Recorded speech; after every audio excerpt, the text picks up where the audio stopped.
நம்ம ஊர் தர்மபுரியில தமிழக அரசால அங்கீகரிக்கப்பட்ட 500 வருட பழமையான ஒரு கோயில் இருக்குன்னு எத்தனை பேருக்கு தெரியும்?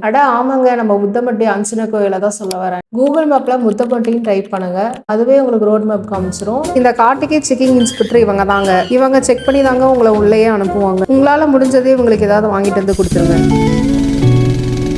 சனிக்கிழமை தாங்க பூஜை நடக்கும். பாருங்க, இப்பவே கூட்டம் அதிகமா இருக்கு. சின்னதா மழை பெஞ்சாவே இந்த ஆத்துல தண்ணி நிறைய வந்துருங்க. இங்க பாருங்க எவ்வளவு தண்ணி போயிட்டு இருக்கு.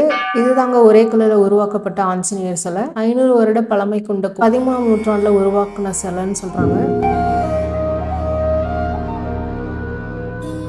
இந்த கோயிலுக்கு மேலே ட்ரெயின் ட்ராக் இருக்கு. அங்கிருந்து 1 கிலோமீட்டர்ல ரயில்வே ஸ்டேஷன். இங்க இருந்து பக்கமாவே தொப்பையார் டேம் இருக்கு. நிறைய கல்குவாரிங்க இருக்குங்க. ஸோ நீங்க வர மாதிரி ஒரு ஐடியா இருந்தா மார்னிங்கே வந்து நீங்க டைம் ஸ்பெண்ட் பண்ணிட்டு போகலாம். நெக்ஸ்ட் இந்த மாதிரி ஒரு வீடியோவில் பார்க்கலாம். பாய். இந்த மாதிரி நிறைய வீடியோஸ் நாங்கள் போட்டிருக்கோம். மோர் டிப்ஸுக்கு நம்ம சேனலை சப்ஸ்கிரைப் பண்ணுங்க.